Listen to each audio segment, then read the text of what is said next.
Aloha, everyone. How y'all doing today?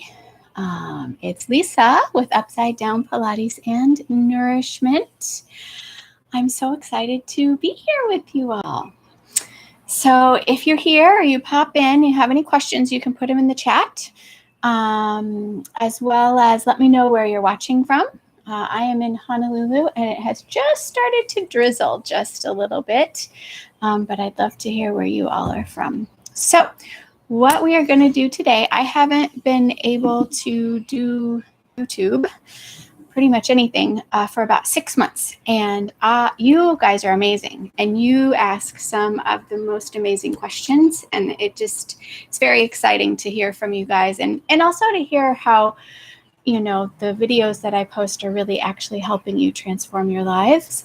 That's just so important to me. That's why I do what I do. Look, I'm going to cry just talking about it. In any case, so what I'm going to do is I went back this morning and I went through all of the comments, and I tried to pull out all the questions that I've missed for the past 6 months. If your question doesn't get answered, put it in the chat so that I can get it at the end. As well as just thank you. So many of you send amazing, transformations that you've made, or information you learned that's been valuable, or just, telling me the videos are great and whatnot. So, and I have a global community. There are a lot of people in the United States, but the next biggest group of people that actually watch this channel are in South Korea.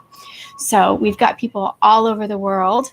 And I know we sometimes have some translation issues. I always go into Google Translate to try and figure out what's going on. But there's a lot of languages we've got going on, and I only speak English. Little bit of Visayan.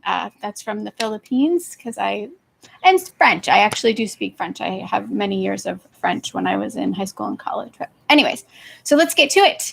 I am going to pull up here. Let me move this over. I'm going to try and look at the camera because I always look at myself, which doesn't make any difference at all. All right. So I have pulled up the list of questions that I'm going to go through, which is kind of a lot. The order that I'm going to do them are below. So if you're looking for your question, you can kind of look through and see what questions I'm going to do. And from there, if you want to scroll through, if you don't want to watch the whole thing through, you can just go for the questions that you want. Oh, and I forgot. So I wanted to let you know I'm slowly getting back into things, but here's my plan for the next upcoming topics. So today we're going to do the Q&A catch up, and then next April 7th, next week, we're going to do Pau de Arco tea and joint pains. Very beneficial for joint pain. And then April 14th, we're going to do weight loss and joint pain. We're going to look at how having that extra weight can create the joint pain, but how the joint pain can also be a symptom of other things going on. And those other things going on can actually be what's causing having difficult losing weight, things like hormones, gut microbiome imbalances, candida infections, things like that, all kind of make it difficult to lose weight and make you crave sugar, and make you crave things that you're not supposed to be, that you're not supposed to be eating, but you eat them anyways. So we'll go into that on April 14th. And then April 21st, we're going to look at sunning and vitamin D for joint pain, and how important having proper vitamin D levels, really heavy amounts of vitamin D levels, and not from supplementation, but from getting out in the sun and getting that sun, how important that is for our joint pain. And then April 28th, we're going to look at heavy metals in joint pain, and how heavy metals create a microbiome that is conducive to having joint pain, and then all the other things I've already talked about. And on the April 7th, we're going to look at the candida overgrowth that will happen in our bodies, sometimes from the heavy metals, sometimes from other things that contribute to the joint pain and can contribute to being overweight. So that's kind of an outline of what I'm going to do. And I've not been here because I've had some stuff going on in my body. And so on April 28th, when I talk about the heavy metals, I'm going to explain what happened in my body and how that plays in to, joint pain, and use my experience as a learning opportunity for all of us together so that we can really get rid of our joint pain. So don't forget, if you haven't, you want to like and subscribe this video, subscribe to the channel. And if you want to make sure that you're getting all the notifications, someone is having car trouble around here. You want to click the little bell and click all so that you get all the notifications. All right. As for our workouts, so we actually have several episodes already shot. But Jeff has been really working on taking care of me. So editing for the Aloha Kiss English son from Korea. Aloha, I'm so glad you're here.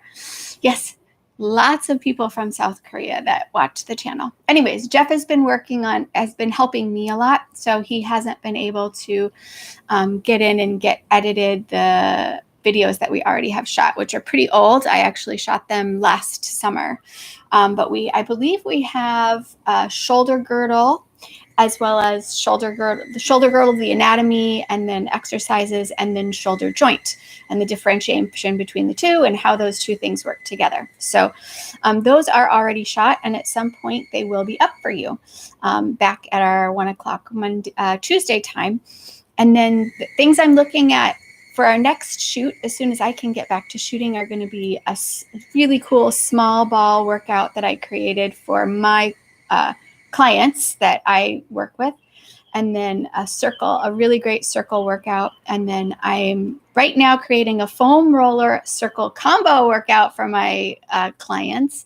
And then a small ball, large ball combo workout. So once I get that all done and I can move again really well, I'll be able to shoot those and share those with you. So that's what's going on. And now we're going to get to the questions. Alrighty. Okay, what are the best books to read for joint pain? So this is a question I get a lot from people I'm working with, one-on-one, in groups, emails, all sorts, all over the place. What I've done, you guys, is I have created an Amazon store. And I've linked it in the description. You can go there and check everything out on the Amazon store, because I get all these questions about what brand, what books, what this, what that. I just went and created an Amazon store so you guys can go link and find them. So click on there. And if you go into books, I have a section on books. Those are the books that I think are going to be really helpful for you to help eliminate your joint pain. The best one, I would say the best one to get for sure is Gut and Physiology Syndrome by Dr. Natasha Campbell McBride. All right. And that's one of the first ones up there. Of course, you can read my book. That's going to have tons of information for you because I've dealt with the joint pain myself. But I love that book. It's her blue book is what I've been calling it, because she goes into detail on how to deal with all sorts of issues at home. And really, we need that right now. So regardless of what your issue is, you can read through that book and find home-based protocols to deal with your issues, including joint pain. And she also explains the physiology behind all these different issues that we have. And joint pain is under collagen issues or collagen disorders. And these are just everywhere. I mean, everyone's got joint pain right now for a number of reasons. But so that is the main book that I would go and grab and make sure to read it. And you'll have so much information about what to do. You don't even know where to begin. But of course, my book and getting into learning how to execute things. I like The Gaps by Dr. Becky Plotner. Cooking for Gaps? Oh, let's see if I can find it here. She goes stage by stage. I'm pulling it up. I hope it doesn't cut out the stream. Oh yeah, it's Becky Plotner, Gaps, stage by stage with recipes. Yeah, so it's actually the third one in line that I have up on there. great, really helpful, all sorts of teas, all sorts of different remedies for all sorts of problems, including joint pain. So those are the three that I would say go grab. All right. Next we have, okay, so we got a bunch of questions about salt. This is great, you guys. These are really great questions, and I hope I can help you understand.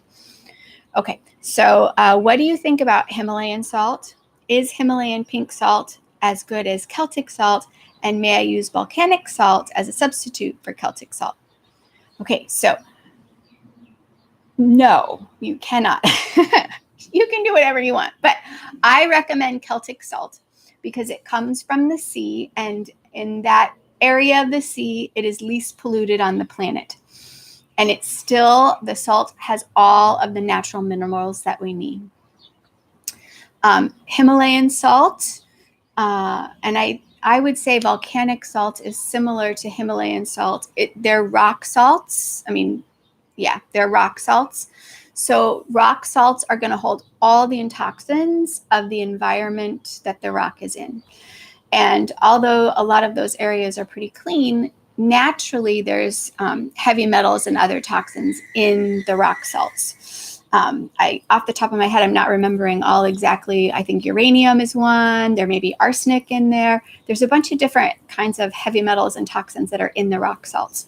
So if you use the pink salt, the Himalayan salt, or if you use the volcano salt, you're going to get those heavy metals and other toxins in your dinner, or if you're using it for your coffee enemas, for the cleansing solution, you're going to be giving yourself a dose of heavy metals and other toxins. So no, that is why I use Celtic sea salt. I don't recommend using any Hawaiian sea salt. The water around here, because of Fukushima, we've got radiation. The Navy keeps, spilling. We've got, I think, jet fuel, all sorts of stuff is off the coast here in Hawaii. So I really do recommend the Celtic sea salt. And in that link on my Amazon store, I actually put a link to where you can go get it. So it's right there for you.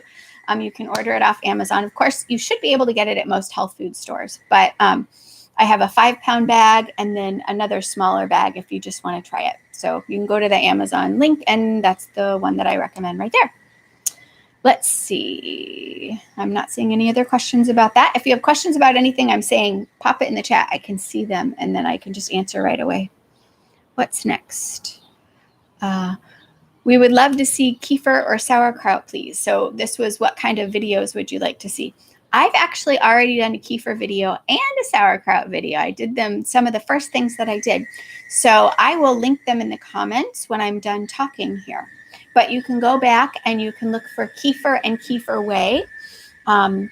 Very easy to make, super yummy and tasty for you.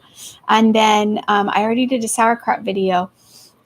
It's the natural flu shot video. So if you go to the natural flu shot video, I believe I show you how to make some sauerkraut in there. In addition to that, if you download the Joint Pain Eliminator Starter Kit, there are links in there to some private videos I made about that. So in the description below, there'll be a link where you can download the Joint Pain Eliminator Starter Kit. And in that starter kit, there are links to how to make those in more private videos, I think, than what's on YouTube. Let's see. Can the coffee enema detox bee sting venom? Any thoughts on how that works? Okay, good question. I honestly really don't know. I have no idea if it would specifically do bee venom, if for some reason you got a bee sting, or if you're allergic to bees or something like that and got stung. What the coffee enemas will do is the coffee enemas will cleanse your liver. It will flush out your intestinal tract, and it's going to help soften gallstones so that they're more easily pushed out, which allows your liver to work better. So will definitely, now when you cleanse those things out, it allows your body to process toxins more efficiently. So if you have any toxin in your body and then you start cleansing out the liver and the gallbladder and then the intestinal tract, it'll be easier for you to detoxify any of the toxins that you have. So I don't know specifically if it would do that, but in general, that's the whole idea behind coffee enemas. What are your advices to athletes about health? Woo! That's a big question.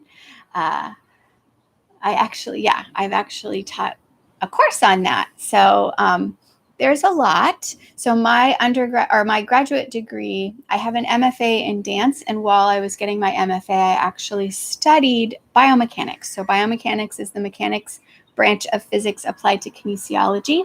And my point in going to graduate school was to learn how to train dancers more efficiently and use the scientific principles of biomechanics in that context. So that would be athletes. Dancers are athletes.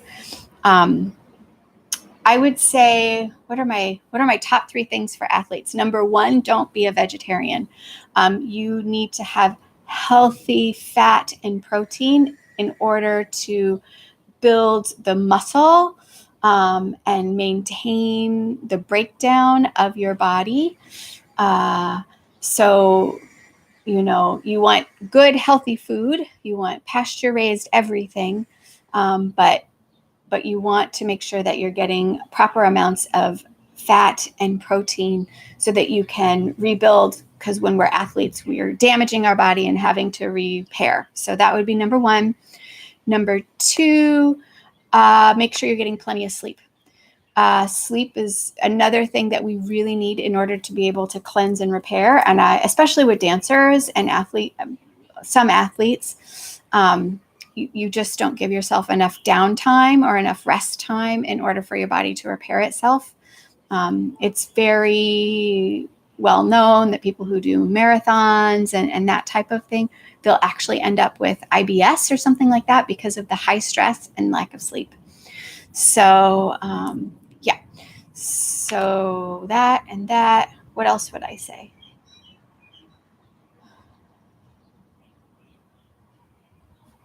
Make sure that you're balancing what you're doing in your workouts with something that's different from whatever your sport or your dance is.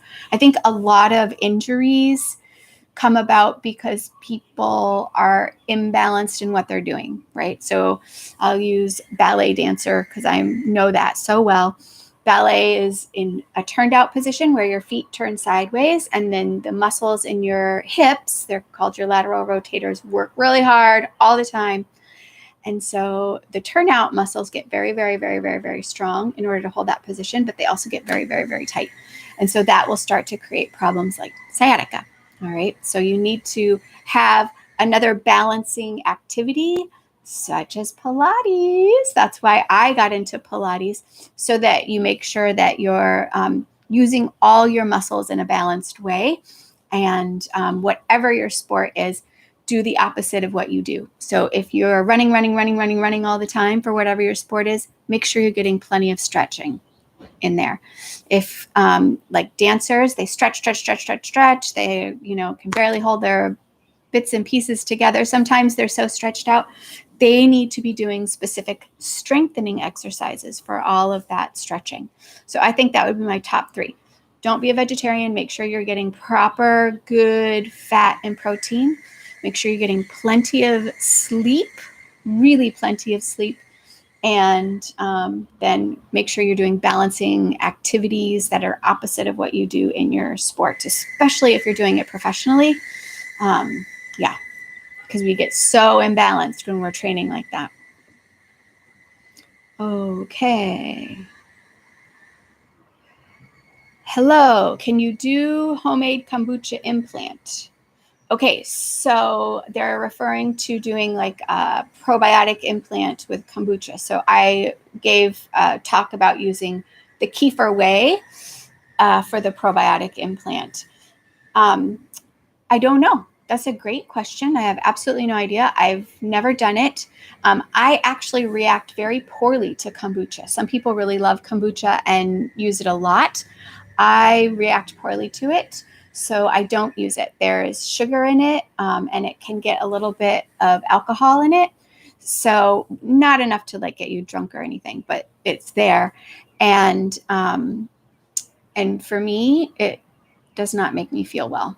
So maybe at a later date and time, as I move on my amazing healing journey, that will be easier for me to tolerate. But so people with joint pain, I would be cautious with kombucha, drinking it or using it as an implant.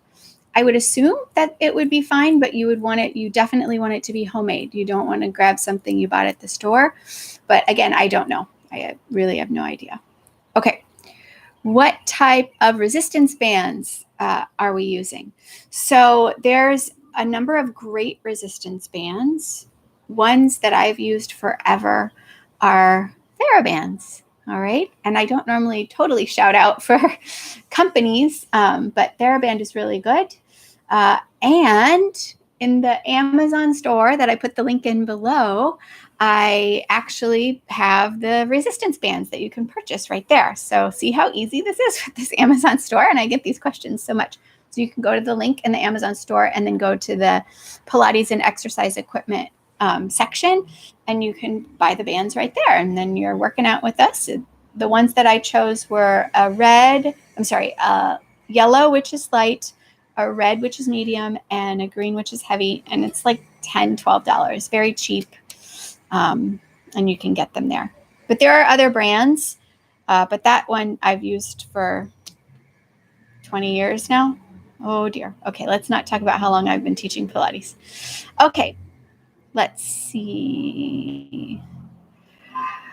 I have knee and shoulder pain. With coffee enemas, pain reduced a lot, but it comes back too. Thank you for this super informative video. Could you please also start a series for women's thyroid and liver health and how to detoxify for thyroid problems? Okay, so there's a lot in there. Yeah, so that's the thing when you have joint pain. Unfortunately, one coffee enema is not going to fix the problem. Again, what the coffee enema does is it starts to flush out the liver and everything else. But as we're learning, joint pain is actually coming from an imbalance in our microbiome. So while you're flushing and cleaning out your liver, you've got to be hardcore working on healing your gut, repopulating your microbiome with good bacteria, and starting to live that healthy lifestyle that you need to live, which I outline in my book. If you haven't grabbed my book, go grab it. But we need a proper diet, or the right diet for you. I shouldn't say proper diet, the diet that works for you. Plenty of rest. Your body needs to heal and repair, so you've got to have rest. Gentle exercise. You need to move it, but you can't strain it too much, because as anyone who has joint pain knows, it'll flare up and be miserable. Stress reduction, that's going to be the external stress, but then also the internal stress. So we got to get rid of any of the infections that you have, any blood sugar dysregulation you have, any heavy metal toxicity that you have, any of the plastic. I mean, our body just is like a suction cup for all these toxins, so we got to get them out. And that's what the coffee enemas help with. But it's not, and when you get that out, yes, many people, the pain just kind of goes,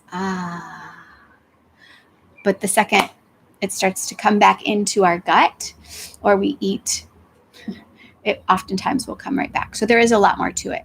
But yeah, it's pretty amazing for a lot of people.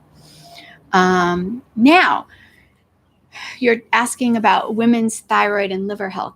So every single thing, just because I focus on the joint pain, every single thing with joint pain, you have to have a healthy liver and healthy thyroid. And specifically, but what I can do is I can do maybe a liver and joint pain episode. That would be great. And then a thyroid and joint pain episode would be really good too, because thyroid, if your thyroid is low and toxic, that will just cause you to have joint pain. One of the symptoms of thyroid dysregulation is joint pain, because your thyroid helps to regulate your pain levels. It's pretty amazing. And then if your liver is not detoxifying properly, you're going to have joint pain. It just, if you have joint pain, you know that your liver is clogged. That's one of the things that go hand in hand with it. So they all go hand in hand together. No questions. All right. Is there a book for the exercises? So I think this was on one of my balance ball videos, the one out on the beach. I think, if I'm remembering where I saw this at. So I have not written any exercise books. I make the exercise videos. I don't like reading exercise books. I've read a lot of exercise books, you guys, but I'd rather just kind of watch a video and I'm talking about exercise choreography. Now, what I do have is I have manuals that I have created for my teacher training program for Pilates teachers, but I don't sell those. That's part of the teacher training program. And so you have to be a teacher or have trained with me to have those. So it is possible though. I mean, it's a good idea. I think I could start doing, with each of the videos, I could actually start writing little PDFs of each one of the exercises, showing why we're doing it, what we're doing, teacher tricks and things like that. I mean, that is an idea, but as of right now, I do not have any of the books. I just make them up and then they go up on our TV show, our local TV show here in Hawaii on Spectrum 0616. And then we put them on YouTube so you can all see them. All right. Question, can the coffee ever expire? Oh, so you guys are very interested in the coffee enemas. I found it quite fascinating that everyone was so interested in the coffee enemas. So you want to make sure you have a very good quality coffee that you're using for the coffee enemas. And the link in the video is to Pure Life Enema. And that is where I would buy your coffee from. It can get moldy. So you obviously mold toxicity can cause joint pain. So you don't want to be drinking mold. So you want to make sure that and you also don't want to be using moldy coffee in your coffee enema. So you want to have it in the freezer. So once you open it, what I do is I keep it tight and then I put it in a little plastic baggie and seal it inside of the regular bag in a plastic bag, and then I keep it in the freezer. That'll keep it from molding.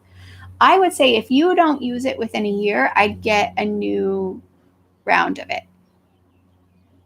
So that's what I would recommend, because it can get old and it can get moldy. That's one of the reasons why you grind your own coffee if you're not going to use it really quick, because it'll have less mold toxins in it, which are bad. Let's see.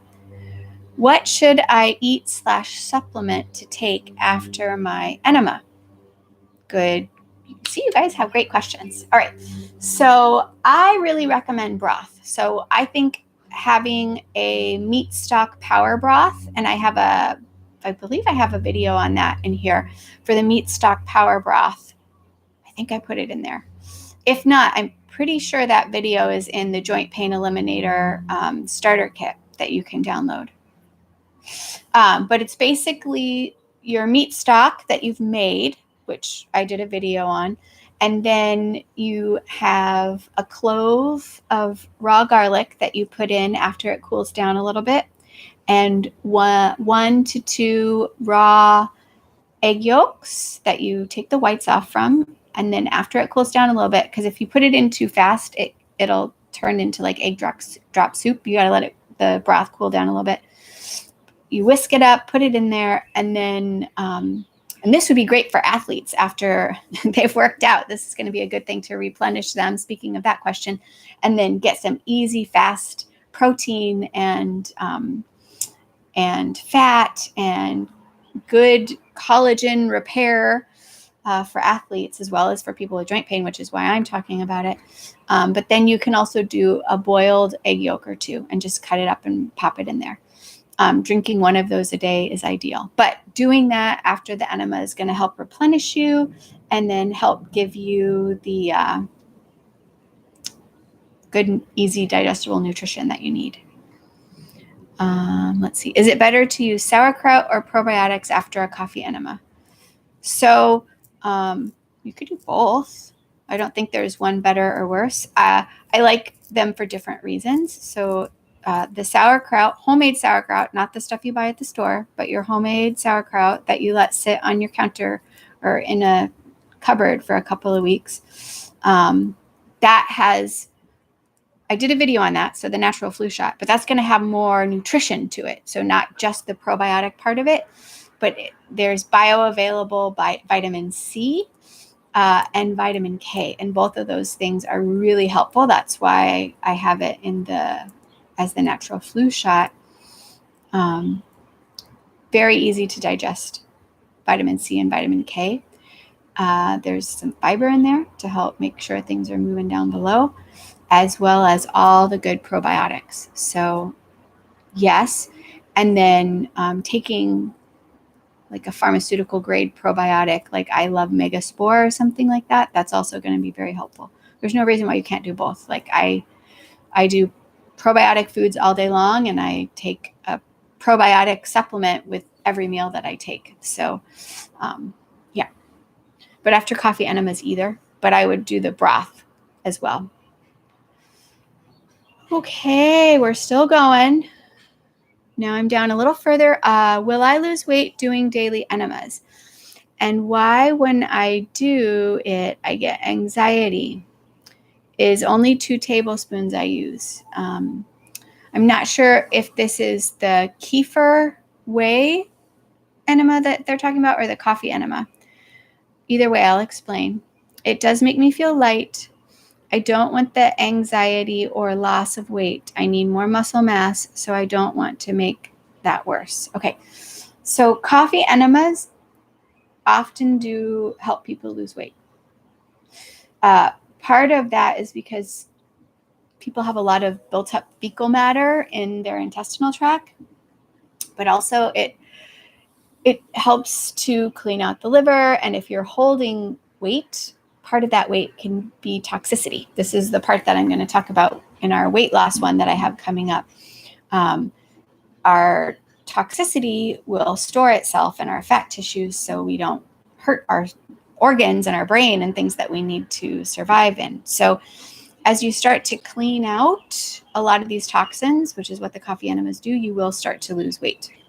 Now, if you're underweight for whatever reason and you're needing to gain weight, and you start cleaning out your intestinal tract and rebuilding your microbiome in there, you may actually gain weight because you're going to change the microbiome, and your microbiome helps you to digest your nutrition. So rather than it just passing straight through, you're actually going to digest it, and then you'll start to build weight. Anxiety, there's 2 things. The coffee enemas, I'll just talk specifically about the coffee enemas. Anytime you do a cleansing thing, such as a coffee enema or any other kind of protocols, you're going to have die-off, and I've talked about this before. Die-off is the bad bugs dying, as well as you're going to kick up a bunch of toxins coming out. And if you have leaky gut and you have toxins, you have bad bugs dying, and then toxins coming from your liver into your intestinal tract, and it's leaky, it's going to get into your bloodstream. So I can see it increase your anxiety just because of that, because our die-off is generally whatever our issue is. And so you have to do things slowly, very slowly, which we're going to talk about how I screwed that up in our heavy metal detox. Very slowly, especially if you have real severe symptoms. So your die-off is slow and steady rather than boom all at once. The other thing is coffee enemas have caffeine in them. And so if you are really sensitive to caffeine, caffeine causes people to have anxiety. So for this person, a coffee enema may not be the best thing to start with. When I start with people to start cleansing their liver, we actually use castor oil packs. And I don't remember if I have an episode on castor oil packs yet, but you gently start to flush things out with things like castor oil packs and then the power detox baths. And then you slowly bring in the probiotic foods and then the probiotic supplements so that die-off is very slow. The coffee enemas are, very detoxifying. So it may not be the best thing to start with. It was, however, very popular to talk about for some bizarre reason. Okay, so I hope that helps. It does make sense because of die-off and because of just kicking up all the gunk that's coming out, that it would increase your anxiety. So it may not be the best thing for you to start with. And I would look into liver castor oil packs. And if I haven't done a video on that, they're super easy and super helpful. Okay. Do you leave the fresh made kraut in the fridge or on the counter for 2 weeks? It's out on, I put it in a cupboard, like a dark cupboard. You can leave it on the counter kind of out of the way, but you just don't want it in the sunlight because the sunlight's going to kill the bugs. You want it in a place where the bugs can grow. So I have like a little pantry shelf type of thing that I'm able to put it in. I'd take you over there, but the house is a mess, so I won't take you over there. And then you can just close the door and let it do its stuff for 2 weeks. And you can go longer. I have some in there that they've been in there a long time. The longer it sits, the more powerful it gets, as well as the taste changes. So you can actually decide. I like it actually really long, especially if you have little bits of carrots in. It gives it kind of a smoky flavor that I really like. So, but after 2 weeks, you can eat it if you want. And then you can store it in the fridge. Once you open it, it lasts forever in the fridge, I swear. And we can do troubleshooting if you guys have problems with your stuff. Being a certified GAPS practitioner, I've learned all about how to deal with fermented foods. Okay. Does this help with fatty liver? I have fatty liver and heart palpitations, so is it safe? I think this is about the coffee enema video, so I'm going to address it as though when I copied this over, I didn't put it down. Okay, so coffee enemas, yes, it will help to clean out the liver. You've got to make sure the reason why you have fatty liver, you stop doing that. So that's going to be a diet change. Most fatty liver is coming from high fructose corn syrup, which is in everything. So if you stop eating all processed foods, if you stop doing bad oils, which are going to be like seed oils, vegetable oils, those oils are really horrible for fatty liver. And then get all the high fructose corn syrup, all the fake sugars out there, just like basically anything that would be normal to eat, stop eating it. That's going to help with the fatty liver. But the coffee enema will cleanse that liver out to help move the fat out of there as well. Now, the heart palpitations.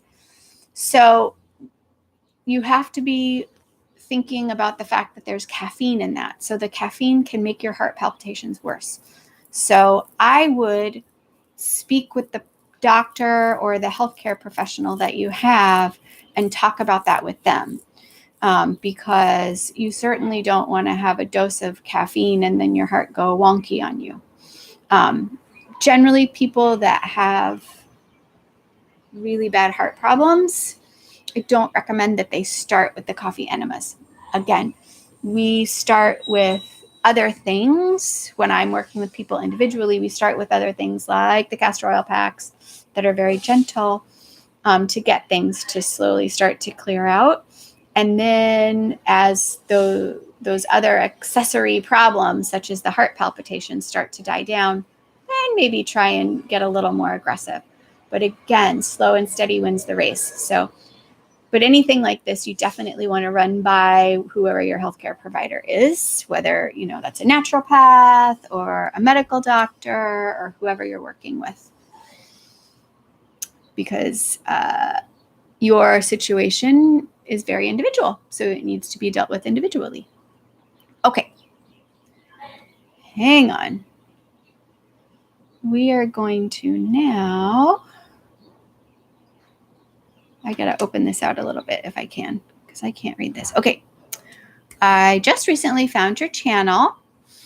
I live in severe pain and back injuries and fibromyalgia. I'm so sorry, darling.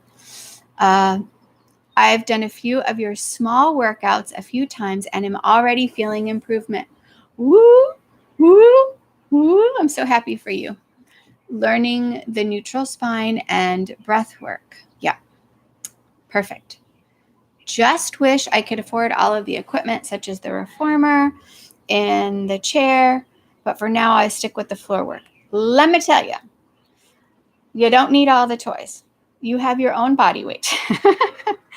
And when I start working with people, the first thing we do is not get on a piece of equipment, all right? Especially someone in your situation, you don't need it. You really don't need it. It can be helpful in some particular situations, but nope, don't even you worry about that equipment. You just worry about getting yourself better with what you have. Probably, I would say the cheapest, most helpful piece of toy you could get is the resistance bands, those things. But even in your situation, you don't need them. You just need your own body weight. Most people can't properly move their own body weight, so you're fine. Okay.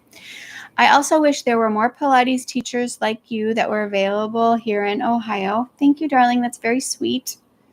Was wondering if you would ever consider making DVDs available.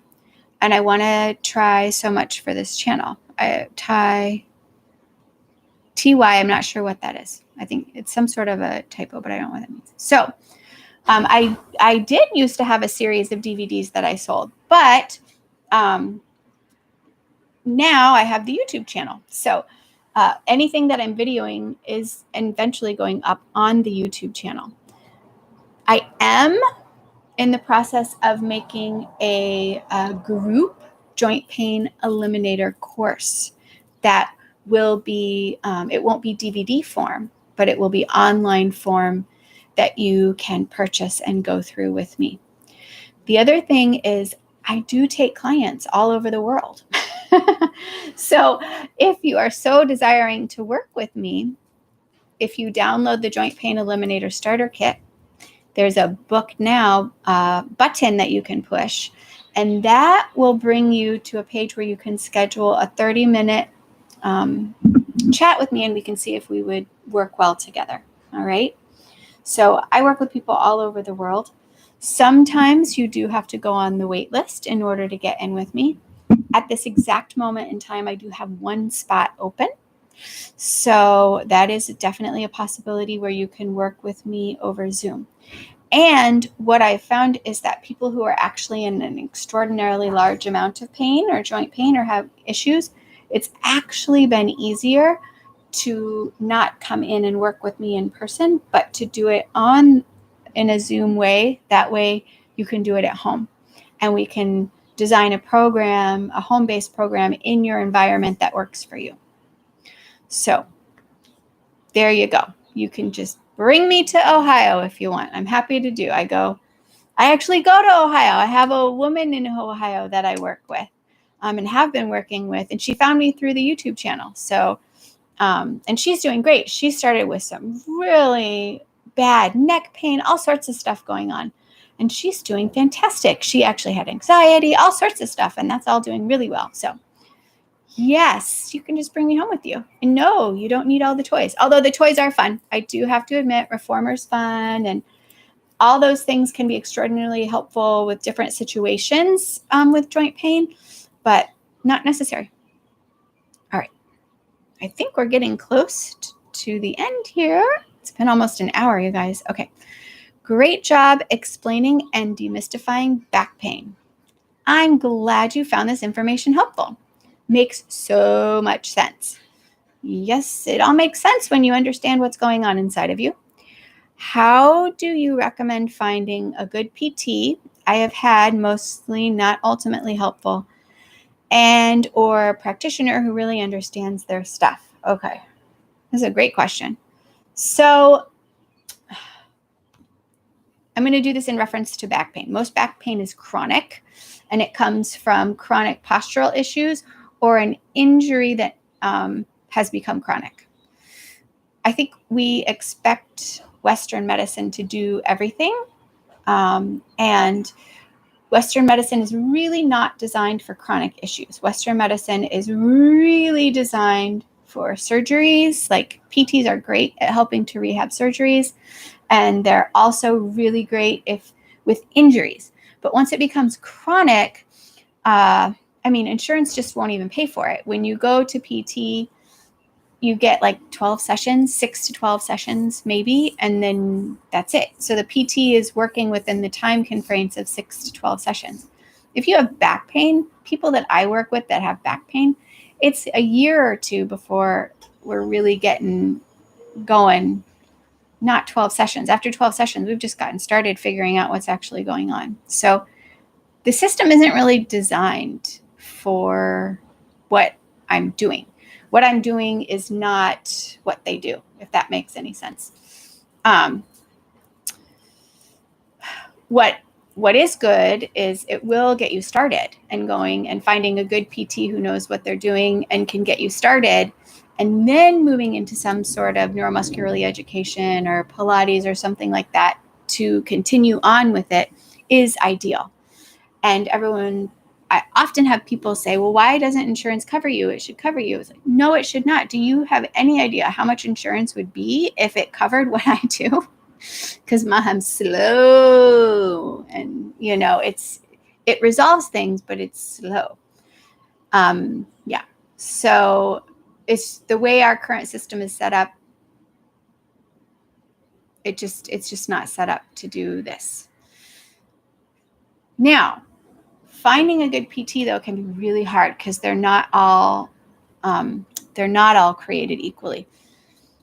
I have some really good PTs on Oahu that I refer people to, especially if they're having an injury or if they need to have some sort of a surgery and they need to work with someone coming out of the surgery. I don't do any of that. That's what they excel at. That is not what I do. Some things that I would think to look for is, did they have any training in biomechanics? So I spoke of this earlier. Biomechanics is the mechanics branch of physics applied to kinesiology. It's really just now filtering into the physical therapy world. So see if they have any training in biomechanics.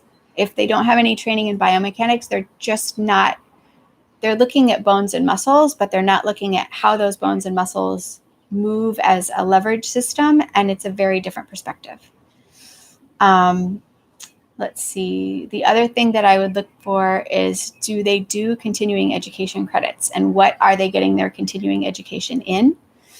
Because the last I checked in Oahu, or in the state of Hawaii, a physical therapist does not have to do continuing education credits. This may have changed, but what that could mean is the person graduated from physical therapy school in 1975 and is still doing PT like they would have been doing in 1975. We know a lot more. There's things like computers and research and all sorts of stuff. And there's a lot more that we know. So you want to make sure, and then you want to see what they're looking at in their continuing education credits. Are they looking at different somatic practices like Pilates, massage? Are they bringing that into their practice, and see where their energy is going? You can find a lot of PTs that have Pilates training. I've trained a lot of physical therapists so that they can bring it into their practice. And it's so helpful. Or even gyrotonics or anything like that is going to be really helpful to incorporate into their practice. So that's what I would look for in looking for a PT. And you also need to be able to talk to your PT. It needs to be a relationship, not just like they're telling you what to do. And they need to be looking at it as less is more. And they need to be looking at it as making you better and not just getting you back to work, which is what the insurance companies want them to do. They make more money if they get you back to work faster, from what I understand. I don't know how all the billing works exactly, but this is what I've been shared with, because I had that same question, not because I needed PT, but I was trying to find, why are all these people coming to me? But it's just the way the system is. It's not set up to do what I do. And so we have to value it for what it does and use it for what it does, but then, be willing to pay for our own health. And I think that's the problem, is people expect their insurance to pay for it, but It's not going to happen, at least right now. Okay. Let's see. There's more. How did you find help and information for yourself? Okay, so this is a great question. I just became obsessed with anatomy and I started just studying anatomy. And that's what led me to go to graduate school and then learn biomechanics because it is how the body moves, and not looking at it as a stagnant picture type of thing. You have to remember when anatomists really started looking at anatomy, they're, cutting into cadavers, and a cadaver is not moving. And so they're describing things by what they look like, and they describe from the outside in, whereas our body works from the inside out. And so those things are what importance is put on in traditional learning styles, I guess, in regular school or regular university that you're learning these things from.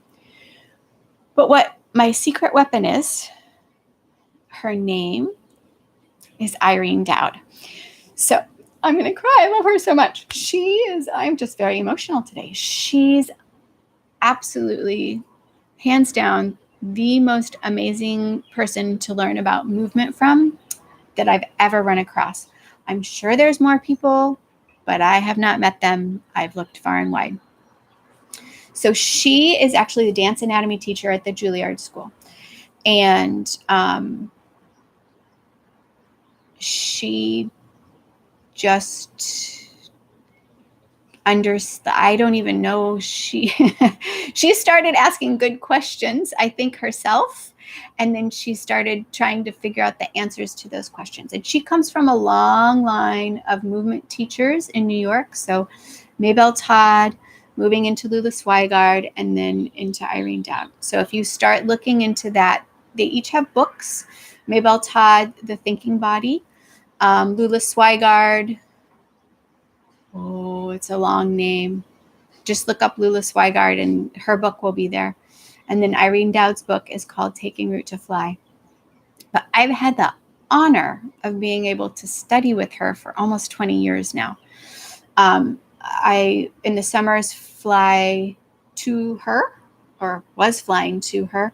And what's really cool is because of COVID, I've been able to do Zoom classes with her for the past 2 years, which has been really great. So that is where I have learned a lot of my anatomy, but it's the way you're looking at movement, the way you're looking at communicating with people. She's really got it going on and she understands it so well, and she understands how to communicate it. So a lot of my teaching comes from watching her teach and how she's making things happen as well. So that's what I would say. I would say she's my secret weapon. She's in New York. So if you're in New York, I don't know if she takes any private clients at all anymore, but if you can find someone who is trained with Irene a lot, that would be a good place. I don't know anyone in Ohio. I do know people all over the globe that have, but no one in Ohio. All right.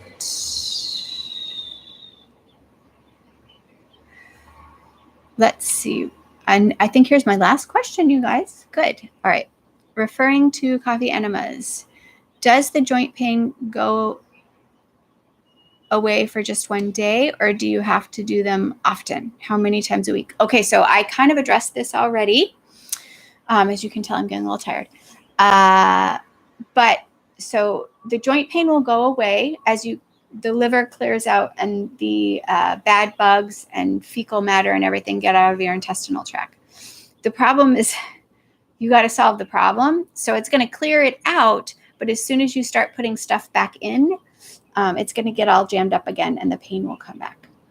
And for some people, in the beginning, it can actually make the pain a little bit worse because you're like chugging up a bunch of gunk that's been in there for a while. And then that will release into your body. and we can talk. Yeah. So yes, it will go away for just one day. I would never just only do coffee enemas.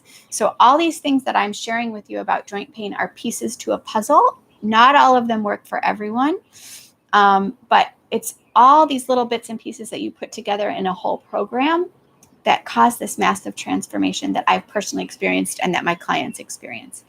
So, so one coffee enema is not going to do it for you. It will make you feel better for a while for most people.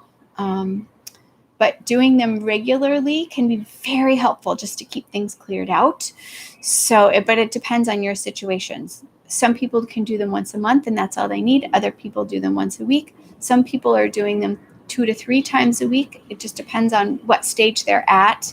And as you go through the healing process, you don't necessarily need to do them as regularly because your body is healing and you don't have as many, like I've said before, lipopolysaccharides getting out into your bloodstream and aggravating your joints. So it depends on your situation.